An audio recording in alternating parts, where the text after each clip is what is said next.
नमस्कार विद्यार्थी मित्रांनो, स्पर्धा परीक्षा गुरु या आपल्या यूट्यूब चॅनलवर तुमच्या सर्वांचे स्वागत आहे.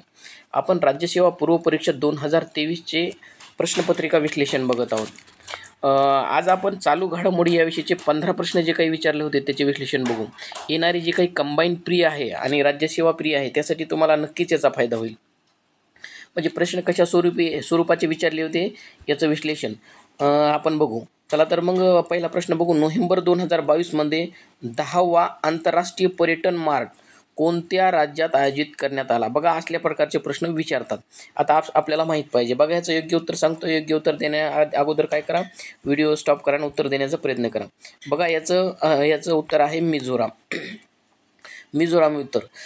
बघा, आता हा जरी प्रश्न नसून आला तर याच्या आधारित असल्या प्रकारचे प्रश्न येऊ शकतात.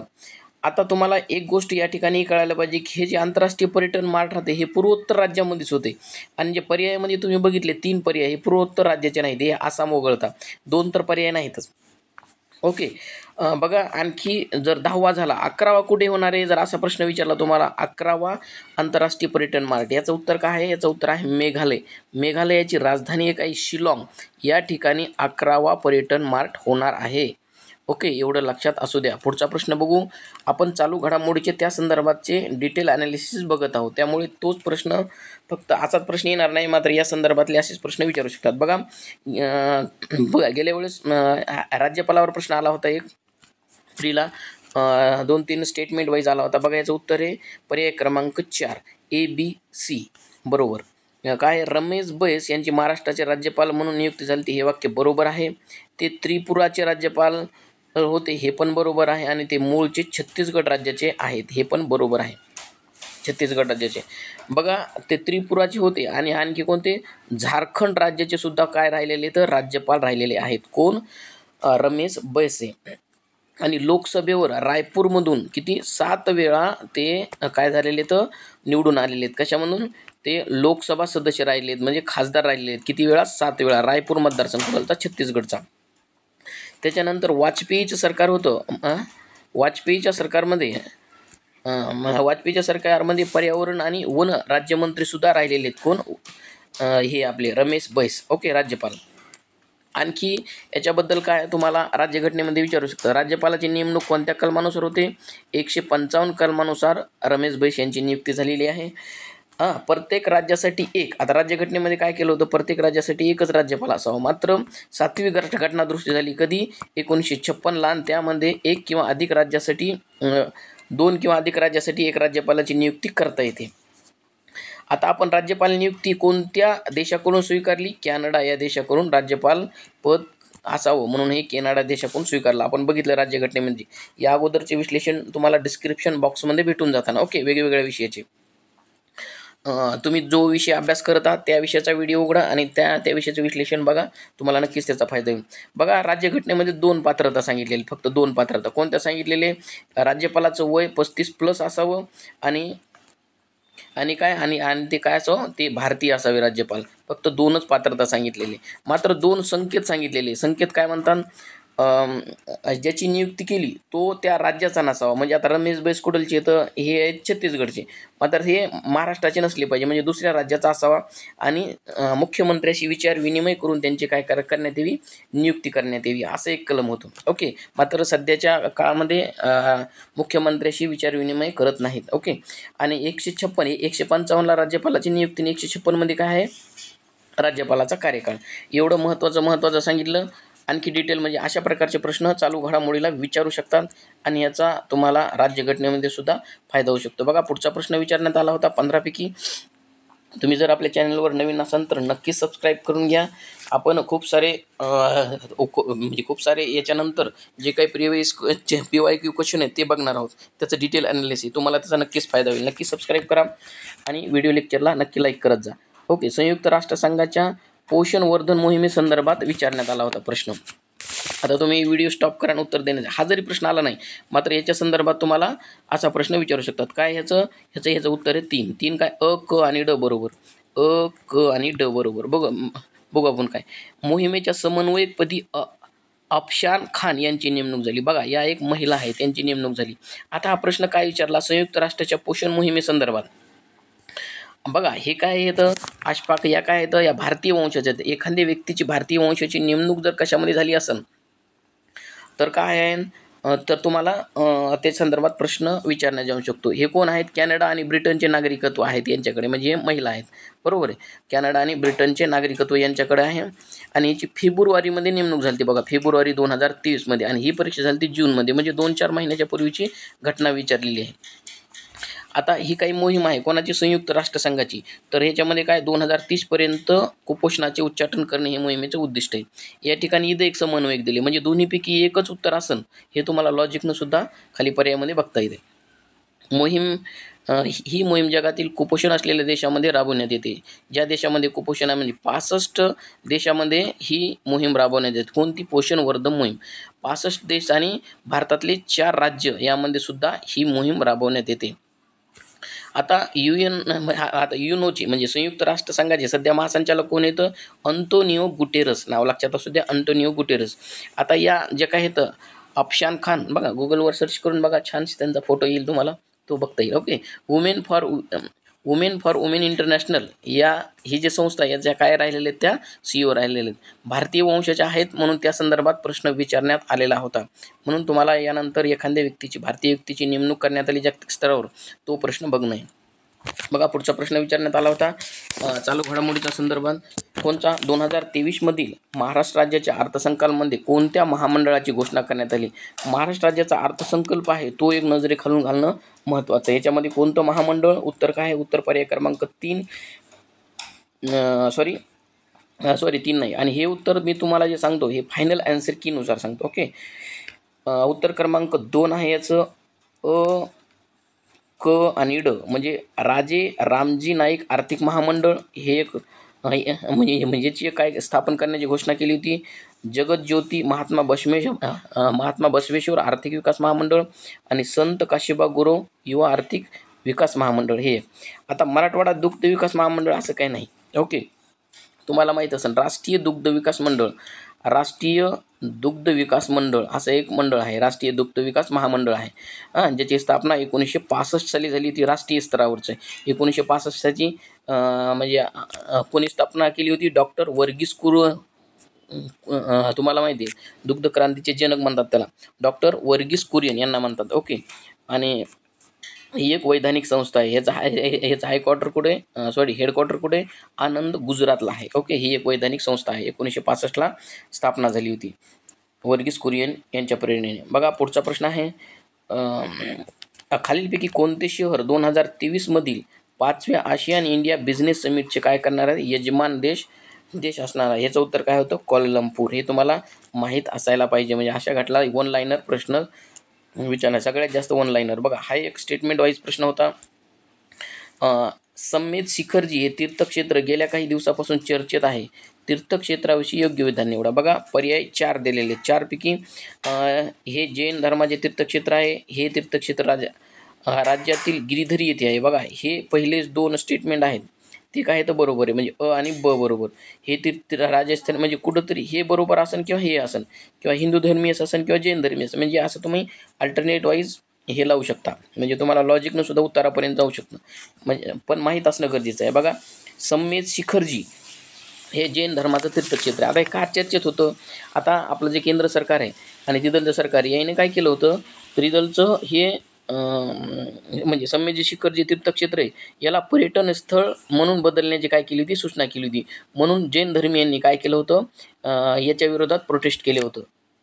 ओके, म्हणजे आंदोलन केलं होतं याच्या विरोधात. आता हे झारखंडमध्ये म्हणजे गिरिधी हा काय जिल्हा आहे झारखंडमध्ये, तर त्या ठिकाणी ते वसलेले आहे. आता झारखंडमधील सर्वात उंच पर्वत कोणतं आहे? पारस टेकडी. या पारस टेकडीवर हे आहे. आता विशेष काय आहे समेत शिखरजीचं? जे जैन धर्मीय आहे 24 तीर्थकर आहेत. या 24 तीर्थकरापैकी 20 तीर्थकरांनी काय केलेले? या टेकडीवर मोक्ष प्राप्त केलेले असं म्हणतात, म्हणून त्या ठिकाणी हे महत्त्वाचे आहे जैन धर्मीयांसाठी. ओके, ते 2 बरोबर आहे, म्हणजे असल्या प्रकारचा प्रश्न विचारू जाऊ. आता वेगवेगळे ऑपरेशन आपल्या देशातले सैनिक करतात, त्याच्यावर असा प्रश्न होता. तुर्की या देशातील भूकंपग्रस्तांना मदत करण्यासाठी भारताने कोणते मिशन राबवले? याचं काय उत्तर आहे? याचं ऑपरेशन दोस्त. बघा तुर्की या देशात भूकंप झाला होता, तर त्या देशात काय करण्यासाठी, मदत करण्यासाठी भारताने मिशन राबवले होते. कोणते? ऑपरेशन दोस्त. सोपे राहतात, तेवढे एक नजरेखालून घालून जायचं. आता हे ऑपरेशन राहत जे आहे ते येमेनमधून भारतीय नागरिकांना बाहेर काढण्यासाठी, ते 2015चं ते जुनं आहे. आता ऑपरेशन दोस्त म्हणजे होतं महत्त्वाचं, तर ते म्हणजे असल्या प्रकारचा प्रश्न येऊ शकतो. बघा पुढचा प्रश्न. तुम्ही जर आपल्या चॅनलला नवीन असाल तर नक्कीच सबस्क्राईब करून घ्या. खूप सारे आपण विश्लेषण बघणार आहोत आणि व्हिडिओ लेक्चरला नक्कीच लाईक करा. हीच आपली गुरुदक्षिणा तुमच्यासाठी. ओके, बघा पुढचा प्रश्न बघू. UN COP15 संदर्भात बरोबर विधान निवडायचे. आता याचं बरोबर विधान काय आहे? पर्याय क्रमांक 4 आहे, अ, क आणि ड. आता काय आहे? UN COP15 म्हणजे ही बैठक राहते, दरवर्षी होती. आता या परिषदेत जागतिक विविधता करारास काय करण्यात आली? मंजुरी देण्यात आली. हे वाक्य बरोबर आहे. जागतिक विविधता करार अमेरिकेच्या अध्यक्षतेखाली झाला. चुकीचं वाक्य आहे. UN COP15चे अध्यक्षपद चीनने भूषवले. हे बरोबर आहे. धोक्यात आलेल्या प्रजातींच्या संरक्षणासाठी हवामान बदलाचे दुष्परिणाम घटवण्यासाठी प्रयत्न करण्याची गरज या करारामध्ये काय करण्यात आली? प्रतिपादित करण्यात आली. तर हे याचं बघा, COP15 हे कुठं झालं होतं? कॅनडामध्ये झालं होतं, मॉन्ट्रियल या ठिकाणी. अध्यक्षपद कोणी भूषवलं होतं? चीनने. ओके, एवढं महत्त्वाचं आहे. तेवढं तुम्हाला असले प्रश्न विचारतात. कॉप महत्त्वाची बैठक राहते, दरवर्षी होती. बघा खालीलपैकी कोणी नवी दिल्ली येथे IBM महिला जागतिक बॉक्सिंग चॅम्पियनशिप 2023चे उद्घाटन केले होते? बघा, एखादी जागतिक स्पर्धा असेल आणि ती भारतात होत असेल तर अशा संदर्भातचा प्रश्न विचारू शकतात. तर याचं उद्घाटन कोणी केलं होतं? स्पर्धेचं श्री अनुराग सिंग ठाकूर यांनी काय केलं होतं? उद्घाटन केलं होतं. हे महत्त्वाचं आहे. आता ही 13व्या स्पर्धा झाल्या होत्या कुठं? भारतात.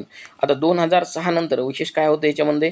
2006 नंतर भारतानं प्रथमच काय केलं होतं? पदतालिकेत अव्वल स्थान पटकावलं. यामध्ये स्पर्धा झाल्यानंतर, उद्घाटनाच्या नंतरची गोष्ट आहे. ओके, पुढचा प्रश्न विचारण्यात आला होता अर्जुन पुरस्कार यावर. आता अर्जुन पुरस्कार 2022. आता पुढं काय? हा प्रश्न येणार नाही अशाला असा. मात्र अर्जुन पुरस्कारावर प्रश्न अशा प्रकारचा विचारला जाऊ शकतो, असं तुमचं एक संघ म्हणजे अभ्यास कसा करायचा चालू घडामोडीचा, ह्याच्यामध्ये तुम्हाला एक लॉजिक येऊन जाईल. बघा पर्याय क्रमांक 3 भक्ती कुलकर्णीचं काय आहे? 3 नंबर ही या बुद्धिबळाशी संबंधित आहे. त्याच्यानंतर साक्षी कुमारी काय आहे? या कबड्डीशी संबंधित आहेत. आणि लक्ष्य सेन बॅडमिंटन संबंधित. आता तुम्हाला 2023चे जे काही हे आहेत पद्म पुरस्कार ते करणं अपेक्षित आहे. 2023चे जाहीर झाले आणि जानेवारी 2024ला मिळाले. म्हणजे येणाऱ्या परीक्षेला त्यावरच फोकस असणार आहे. ओके, आता 1 नंबरचा पुरस्कार कोणता आहे? मेजर ध्यानचंद खेलरत्न पुरस्कार 1 नंबरचा आणि अर्जुन पुरस्कार 2 नंबरचा आहे. आता मेजर ध्यानचंद खेलरत्न पुरस्कार 2023ला 2 जणांना दिला, लक्षात असू द्या. मेजर ध्यानचंद खेलरत्न पुरस्कार कोणाकोणाला? चिराग चंद्रशेखर चेड्डी आणि रंकी रेड्डी सात्विक साईराज. तुम्हाला कोणत्याही चालू घडामोडीच्या पुस्तकात भेटून जातात हे नाव. कोणतं? चिराग चंद्रशेखर शेट्टी आणि रंकी रेड्डी सात्विक साईराज. ह्या बॅडमिंटनचे दोन्ही खेळाडू इथं. आणि ह्या अर्जुन पुरस्काराची आता ह्या झाला कोणता? 1 नंबरचा कोणता? मेजर ध्यानचंद खेलरत्न. आता 2 नंबरचा कोणता? अर्जुन पुरस्काराची सुरुवात 1961ला झाली होती आणि याचं सध्या बक्षीस वाढवण्यात आलं. किती? 15 लाख रुपये. सुरुवातीला आय थिंक 5 लाख रुपये होता, आता 15 लाख रुपये करण्यात आलं खेळाडूला बक्षीस देणं. 26 जणाला 2023चा म्हणतो मी, हे 22चे विचारले. 2023ला 26 जणाला म्हणजे देण्यात आला होता. त्यांचे खेळ कोणते एकदा नजरेखालून घालणं तुम्हाला अपेक्षित आहे. आणि भारतरत्न पुरस्कारसुद्धा यावर्षी 5 जणांना दिलं. त्या 5 जणांविषयी माहिती तुम्हाला बघणं आहे.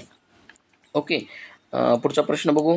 बघा पुढचा प्रश्न आहे मार्च 2023मध्ये सरकारने पेन्शन फंड नियामक विकास प्राधिकरण PFRDA चे अध्यक्ष म्हणून कोणाची नियुक्ती केली? वेगवेगळ्या संस्था असतात शासकीय, काय असतं ते डायरेक्टली प्रश्न अशा प्रकारचा विचारू शकतात. तर याचं काय? पाठच असणं अपेक्षित आहे, माहीतच असणं अपेक्षित. दीपक मोहंती यांची नेमणूक केली होती 2023ला, मार्च 2023ला. बघा मार्च फेब्रुवारीमधले जास्त प्रश्न आलेले आहेत. आणि परीक्षा कधी झाली ती लक्षात घ्या, जूनमध्ये. ह्या पण परीक्षा जून जुलैमध्ये MPSCच्या होणार आहेत आणि दुसऱ्या पण परीक्षेला असल्या प्रकारचे प्रश्न विचारतात. आता जे काही पेन्शन फंड नियामक विकास प्राधिकरण आहे याची स्थापना कधी झाली ती हे महत्त्वाचं आहे. 23 ऑगस्ट 2003ला. बघा तुम्ही एक कच्चं ठेवू शकता, कच्चं पेज किंवा तुमच्याकडे प्रश्नपत्रिका ठेवू शकता. त्या प्रश्नपत्रिकेवर तुम्ही माझं लेक्चर बघत काय करा, असे पॉईंट लिहून घ्या. म्हणजे ह्याचं मुख्यालय कुठे? दिल्लीला आहे. ओके, म्हणजे तुम्हाला पुढच्या ह्याच्यासाठी महत्त्वाचं. बघा 25वी राष्ट्रीय ई-गव्हर्नन्स परिषद 2022मध्ये कुठे आयोजित करण्यात आली होती? अशा प्रकारचा एक चालू घडामोडीचा प्रश्न आहे. 2022मध्ये कुठं कटरा जम्मू काश्मीर या ठिकाणी 2022ची 25वी. आता 2023ची एक झाली बघा, 2023ची बी झाली, तर ती कुठे झाली? इंदोरला झाली. इंदोरला 26वी किती होती? 26वी राष्ट्रीय ई गव्हर्नर परिषद कुठे झाली? इंदोरला झाली. ओके, 24-25 ऑगस्ट 2023ला झालेली. बघा पुढचा प्रश्न चालू घडामोडीच्या संदर्भात विचारला होता. युनेस्कोने 2023चा आंतरराष्ट्रीय शिक्षण दिन कोणत्या देशातील मुली आणि महिलांना काय करण्यात आला? समर्पित करण्यात आला. तर कोणता देश काय याचं योग्य उत्तर? याचं उत्तर आहे अफगाणिस्तान. अफगाणिस्तान या देशाला काय करण्यात आला? समर्पित करण्यात आला. आता युनेस्को काय करते? आंतरराष्ट्रीय शिक्षण दिन जाहीर करतात. आता कोणत्या दिवशी? तर याचा आंतरराष्ट्रीय शिक्षण दिन राहतो 24 जानेवारी. 24 जानेवारी आंतरराष्ट्रीय शिक्षण दिन युनेस्कोद्वारे जाहीर झालेला आहे. ओके, आणि 2018 पासून युनेस्को अशा प्रकारचा एक दिन साजरा करते. तर 2023चा तर कोणाला समर्पित केला त्याने? अफगाणिस्तानातील मुली आणि महिलांना. ओके, 2023मध्ये कोणत्या देशाने ब्रिटिश राजेशाहीचा उल्लेख चलनी नोटेवरून वगळला? बघा वन लाईनर प्रश्न आहेत. कोणत्या देशावर वगळला? ऑस्ट्रेलिया. याचं उत्तर काय आहे? ऑस्ट्रेलिया. फायनल कीनुसार उत्तर आहेत. ओके, तर ऑस्ट्रेलिया देशाने काय केलं ना? ब्रिटिश राजेशाहीचा उल्लेख त्यांच्या चलनी नोटावरून वगळला. ओके, आता 15वा प्रश्न विचारण्यात आला होता बघा, पद्मश्री पुरस्कार. पद्मश्री पुरस्कार अशा प्रकारचा प्रश्न विचारतात. खेळासंबंधी ते अर्जुन पुरस्कार, मेजर ध्यानचंद हे खेळतात. मी तुम्हाला सांगितले 2000. आता याचं उत्तर काय आहे? हा प्रश्न रिपीट विचारणार नाहीत म्हणजे पुरस्काराचा, मात्र अशा प्रकारचा एक प्रश्न विचारू शकतात. आता याचं काय आहे? पद्मश्री 4. तुम्हाला हे महाराष्ट्राची व्यक्ती करणं अपेक्षित आहे. याचं 4 उत्तर आहे. काय आहे?